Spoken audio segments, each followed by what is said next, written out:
Pour ne rien manquer, abonnez-vous maintenant. Les vraies voix Sud Radio.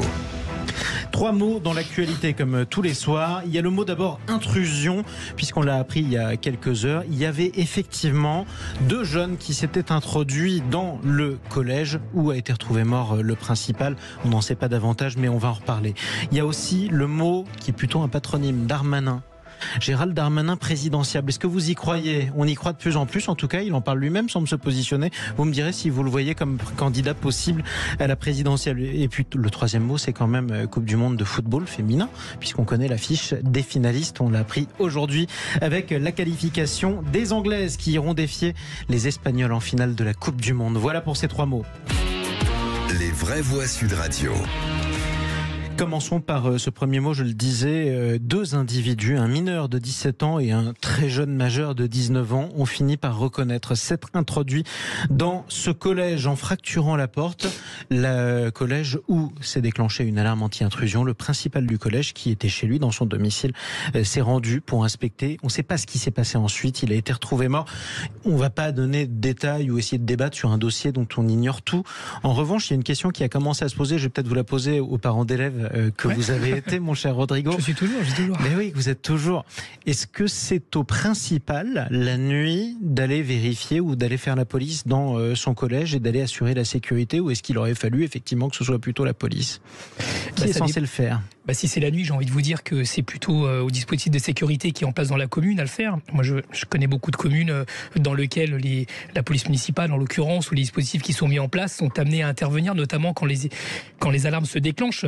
Donc, moi, je ne vais pas préjuger de ce qui s'est passé. On attendra l'enquête qui a lieu. Je pense que c'est sain en démocratie d'attendre que les personnes autorisées donnent les véritables faits de ce qui se passe. En tout cas, ce qui est sûr, c'est qu'on ne peut pas se mettre en danger. Et je pense, a priori, en spéculant encore une fois avec toutes les prudences de mise, que si ce principal est entré dans son établissement, c'est parce qu'il pensait qu'il ne craignait rien. Oui. Et en l'occurrence, malheureusement, ça s'est soldé par le drame que nous connaissons tous. Donc oui, il faut sécuriser les établissements, mais là, il y a un drame. Des établissements dans lesquels on rentre, que ce soit maternelle, lycée et aussi université, c'est quand même assez monnaie courante dans notre pays, mais ça ne se traduit pas forcément par un drame. Évidemment. Et non plus par des dégradations. Et heureusement. Et d'ailleurs, on peut le reconnaître, enfin, il était sécurisé en quelque sorte, puisque vous avez une alarme anti-intrusion qui se déclenche et une porte qui a été qui a été forcée. Absolument. Bon, est-ce qu'on aurait pu le sécuriser davantage? C'est pas sûr. Enfin, on peut pas protéger tous les collèges comme ça, si.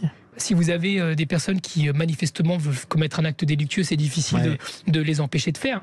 Ce qu'il ne faudrait pas faire, c'est de mélanger avec ces jeunes, par exemple lycéens, qui des fois vont dans l'établissement pour se retrouver, parce que c'est aussi un lieu qui sécurise, c'est un lieu de vie sociale, avec un drame qui se pose sur un acte délictueux. Donc j'essaye de ne pas tout mélanger. Évidemment. Je pense que les médias, en l'occurrence, ont un rôle important à jouer dans cette affaire-là, de ne pas criminaliser quelque chose de façon globale et ne pas non plus sous-estimer le drame qui s'est passé pour cette famille. Et j'en profite, puisque vous me tendez évidemment le micro, d'apporter toutes mes condoléances à la famille et à la communauté éducative qui doit être extrêmement choquée dans ces situations-là, comme c'est à chaque fois le cas. Et d'ailleurs, toute la ville avait participé à cette marche blanche en hommage à ce principal. 2e mot pour le politologue que vous êtes, en quelque sorte, mon cher Benjamin Morel. On va dire mot, alors présidentiable dans ce cas-là, ou alors patronyme, Darmanin. Est-ce que Gérald Darmanin, candidat à la réélection, candidat à la succession d'Emmanuel Macron, vous y croyez? Écoutez, je serais tenté de vous dire que c'est très très loin. Et que tenter de faire une affiche de la prochaine présidentielle 3 ans et demi avant les présidentielles de 2017, personne ne connaissait Emmanuel Macron. Alors oui, mais ça on est d'accord que c'est un peu l'exception qui confirme la règle et qu'on nous la ressortira à chaque fois parce qu'il s'était passé quelque chose d'incroyable en 2017. Oui et non, c'est-à-dire quelques années avant 95, on savait qui était Jacques Chirac. Mais à l'époque, les choses étaient très différentes. Voilà, c'est vrai. Vous aviez des vrais partis. Et ces partis structurants, poussaient des candidats. Et vous prenez 95, on voit Chirac, on voit pas forcément Balladur. Donc il faut également avoir cette distance-là. Les candidatures, je dirais, hors grand système partisan, elles sont pas tout à fait évidentes. Pour ce qui est de Gérald Darmanin, déjà on ne sait pas ce qu'il en sera dans 3 ans et demi. Et il faut voir un petit peu beaucoup plus, je dirais, de quoi ça témoigne. On a une majorité, elle est relative, tout le monde le sait, c'est le principal problème du président de la République qui n'a pas de majorité au Parlement. Mais elle est également explosée façon puzzle, parce que certes, si Gérald Darmanin part, c'est qu'aujourd'hui, il y en a d'autres qui sont déjà sur la ligne de départ. Les Édouard Philippe, peut-être les François Bayrou, etc. Donc on a une majorité relative qui aujourd'hui est déjà tiraillée entre différentes ambitions. Et pour Gérald Darmanin, il est nécessaire de poser dès maintenant ses jalons. Ensuite, j'élude quand même pas votre question, est-ce qu'il a des chances ? La réalité, c'est qu'il a un logiciel qui pourrait éventuellement être intéressant intéressant pour 3 raisons. La première raison, c'est qu'il est à Beauvau. Or, quand vous voulez préparer une présidentielle, Beauvau, c'est plutôt bien. Il y a déjà un certain nombre d'outils que vous pouvez mettre en avant du point de vue du point de vue de la connaissance du terrain, etc. Puis surtout, ça vous donne une image. Ouais. Il y a un fait divers par jour, il y a les problématiques de sécurité, d'immigration. Vous êtes tout le temps sur le devant de la scène. Avec le retour de bâton possible. Vous êtes aussi le ministre de l'Intérieur qui a fait face aux émeutes, donc qui n'a pas su assurer l'ordre pendant les émeutes. Oui, mais c'est relativement facile par rapport à l'électorat qui est celui de Gérald Darmanin de bomber le torse et de dire l'État c'est moi, regardez, je suis régalien. De l'autre côté, le logiciel qu'il développe dans l'interview auquel vous faisiez référence est un logiciel intéressant. Prenez les enquêtes sur les sujets économiques. La France est plutôt très à gauche. Donc l'idée, gaullisme social, etc. Toro a raison, évidemment, c'est de la com. Mais remettre des mots de gauche, prolétariat. Il emploie le mot prolétariat tout de même. Et de l'autre côté, si vous prenez les enquêtes relatives notamment au sujet de sécurité, on a une France qui est plutôt sur des sujets, sur une ligne très régalienne, on pourrait dire de droite. Et donc, incarner l'État fort, régalien, très strict, et en même temps donner le sentiment d'être social, c'est en effet un logiciel assez attrape-tout qui peut permettre de séduire l'électorat de droite, d'aller chercher certains abstentionnistes. Il y a très loin de la coupe aux lèvres, il faut une organisation, etc. Mais tout peut arriver. Mais néanmoins, tout peut arriver. Exactement. Tiens, peut-être un mot pour vous, Henri Biespéré. Est-ce que vous vous attendez ? On a passé, on va pas se mentir, les 5 dernières années à s'attendre à l'affiche du prochain second tour, à l'affiche probable, à savoir Emmanuel Macron, Marine Le Pen. On savait qu'il y avait de fortes chances que ça se produise. C'était pas sûr, mais il y avait de grandes chances. Est-ce que là, vous pensez qu'on arrivera à prévoir en avance l'affiche du second tour, du prochain second tour, Henri Biespéré ? Je pense moi aussi qu'il est très très tôt pour faire des prévisions pour 2027. Et on voit bien qu'il y a des événements qui peuvent se produire au dernier moment et qui peuvent fortement influencer et la qualité d'une campagne et les sujets qui arrivent sur le devant de la scène. Chacun se prépare bien évidemment.